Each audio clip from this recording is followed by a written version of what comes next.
ซุ่มนี่สิเป็นยังน้อยอยู่พี่น้องเพราะว่ามันบ่ทันได้ใหญ่เนาะเดี๋ยวเฮาก็สิมาให้เลยนี่เฮาสิใส่ประมาณนี้เนาะเพราะว่า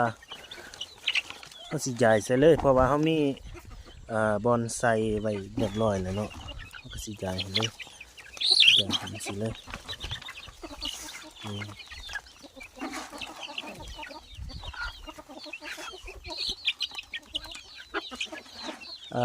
อาหารก็สิเป็นพวก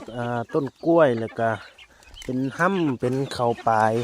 แล้วก็ผักหญ้าที่ว่าเขากินเหลือๆเนาะพี่น้องเขาสิมาบดร่วมกันเลยเพื่อเป็นอาหารให้กับไก่แล้วพี่น้องฟาร์มเขาก็สิเป็นฟาร์มน้อยๆเนาะไก่บ่หลายเพราะว่าก็